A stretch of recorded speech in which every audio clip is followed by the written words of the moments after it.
बिस्मिल्लाहिर्रहमानिर्रहीम, अस्सलाम वालेकुम। मेरे चैनल पे नए आने वालों को खुशामदीद।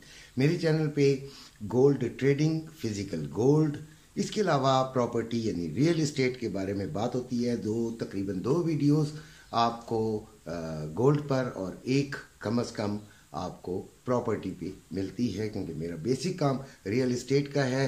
किसी ने अगर अपने कोई चीज़ बेचनी है बैरिया टाउन या DHA में, तो वो ज़रूर मुझसे कांटेक्ट करें, मैं उसके लिए ज़रूर काम करूँगा। अब आती है गोल्ड की बात। असल में तो ये वीडियो मेनली गोल्ड की है और गोल्ड पर हम बताएंगे कि क्या हमें करना चाहिए ट्रेडिंग के हवाले से भी और फिज़िकल गोल्ड के हवाले से भी। देखें, जो गोल्ड का रेट है वो आपको मैंने बताया भी था कि पाकिस्तान में इतना ज़्यादा नहीं बढ़ेगा अगर ये इंटरनेशनल मार्केट में बढ़ भी गया। और मेरी बात सच्ची भी साबित हुई है कि मार्केट ने कोई इतना बड़ा मूव नहीं लिया। पाकिस्तान में फिज़िकल गोल्ड के मामले की बात कर रहा हूँ कि हम ये समझें कि इतनी बड़ी मूव आने के बाद इंटरनेशनल मार्केट में गोल्ड ने बड़ा कोई हाई अपना लगा लिया हो, ऐसी बात नहीं है। 2-4 हज़ार रुपये और ऊपर होने चाहिए था जिस तरह मार्केट चल रही थी, लेकिन नहीं हुआ।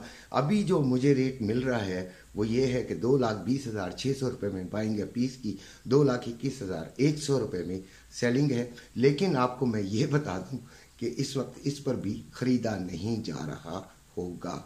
रेट यही बन रहा है, यानी कि यही आ रहा है, लेकिन इस पर ख़रीदारी नहीं कर रहे होंगे डीलर्स। और रवे का जो है वो 2,18,400 रुपये में बाइंग, 2,18,900 रुपये में सेलिंग। इंटरनेशनल मार्केट 2,082 पर है। अब आपको आज 2,083 पे बहरहाल खुली है।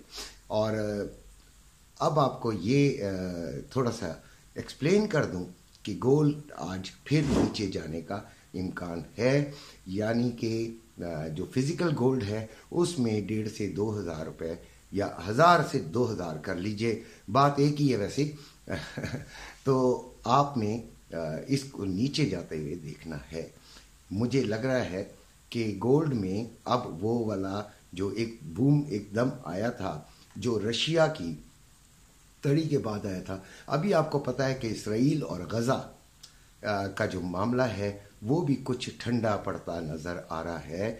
और यकीनन अल्लाह करे ऐसा ही हो कि मुल्क में दुनिया के अंदर कुछ थोड़ा सा अमन व सुकून हो, मार्केट स्टेबल हो, तो आप ज़्यादा अच्छा कमाते हैं। मार्केट स्टेबल ना हो और इस किस्म की अचानक खबरें हों तो आपको बेइंतहा नुकसान होता है। अगर आप इसको इन डीप देखें तो ये बहुत बड़े नुकसान की बात होती है कि मार्केट में अचानक एक बूम आ जाए या अचानक इसके अंदर एक फॉल आ जाए, तो ये बहुत ही ख़तरनाक चीज़ होती है। इन चीज़ों को देखते हुए हमें तो यही दुआ करनी चाहिए कि अमन रहे, और अमन आएगा। यानी कि अभी जो रशिया है, बेशक हम प्यूटन की जो बातें हैं उनको थोड़ा सा नॉन सीरियस नहीं लेते, वो कुछ करता है तो कहता है तो कुछ कर देता है, लेकिन फिर भी जो है वो रशिया का जो मामला है वो कुछ बैठता हुआ नज़र आता है। अच्छा, मेरा जो चैनल का जो ग्रुप का नंबर चल रहा है, मैं बहुत माज़रत ख्वाह हूँ। बहुत सारे लोगों से पूरा हफ्ता मैं उनको जवाब नहीं दे सका जिन्होंने मुझे ग्रुप में शामिल होने के लिए कहा। मेरी कोशिश होगी कि आज मैं उनसे कांटेक्ट ज़रूर करूँ।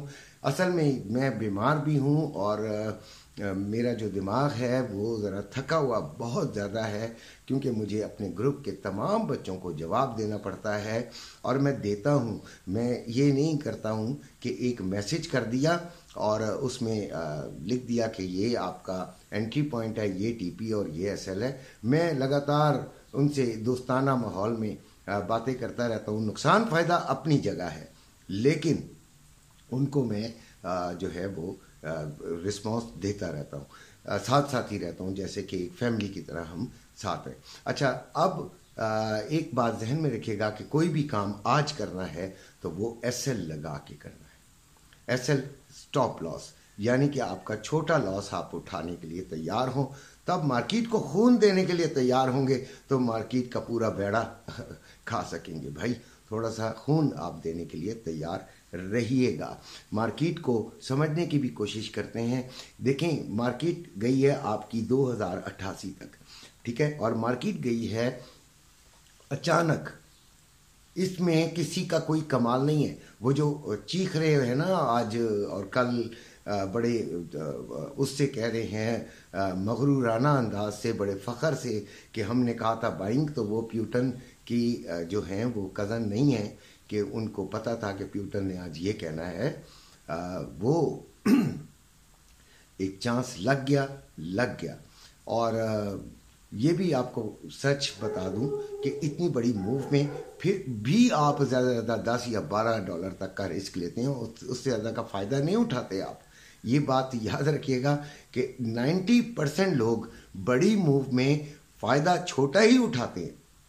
बहरहाल अभी जो हमने देखना है वो 2088 और 2093 इसके दरमियान, और 5-6 कम से कम $5 का तो आपने एसएल लाजमी लगाना है, ये रिस्क आपने लेना है। और यहाँ से भी हम सेलिंग की तरफ ही देखेंगे जब तक कि ये 2050s में नहीं आ जाता, तब हम देखेंगे कि बाइंग की तरफ देखें, ठीक है। और बाइंग के अलावा जो है उस वक्त हम नहीं सोचेंगे, लेकिन बहुत सोच समझ कर। अभी हमने, क्योंकि ये रिट्रेसमेंट का चांस लाजमी है, मुझे लग रहा है कि ये कम से कम $20, $15 से $20 रिट्रेस कर सकती है, तो ये चांस लेना बनता है। बाकी जिसकी जो मर्जी वो वैसा करे, बड़े समझदार लोग हैं, बड़े अक्लमंद लोग हैं। मैं तो अपनी नाकिस अकल जो है वो आप लोगों तक दे देता हूँ। चलती है तो चलती है, नहीं चलती तो कोई बात नहीं। अच्छा, अब हम आते हैं ऑयल की तरफ। ऑयल का भी यही था कि वो बुलिश। अच्छा, ये बात ध्यान में रखिएगा, देखें गोल्ड का ट्रेंड तो ऊपर की तरफ है ना, हम उसके ऑपोजिट चल रहे हैं, लेकिन हमें चलना पड़ेगा, हमें कुछ कमाने के लिए चलना पड़ेगा। अब आ गई ऑयल की बात, तो ऑयल जो था वो तो बड़ा बुलिश था, ठीक है। अभी हम 80.20 को समझते हैं कि रेजिस्टेंस है। 80.20 से 30 के दरमियान हम इसको बड़ी रेजिस्टेंस समझते हैं, और इसको भी सेलिंग में ही देखेंगे। इसके अलावा कई लोग फंसे हुए हैं यकीनन सेलिंग के अंदर, क्योंकि बड़ी मूव थी कई जगहों से। किसी ने 76 से लिया हुआ है, किसी ने 60s में लिया हुआ है, और वो उन्होंने एसएल नहीं लगाया, जो कि ये गलती होती है। बहरहाल वो फंसे हुए, तो वो इतने परेशान ना हो। इंशाअल्लाह अज़ीज़ मेरी दुआ भी है, और मुझे यकीन भी है कि इतने 70 और 60s वाले जो हैं वो इससे बाहर निकल जाएंगे इंशाअल्लाह। ऑयल में भी हम सेलिंग की तरफ ही देखेंगे। इसी के साथ आपसे इजाज़त चाहता हूँ। अपना अपने घर वालों का ख्याल रखिएगा। अल्लाह।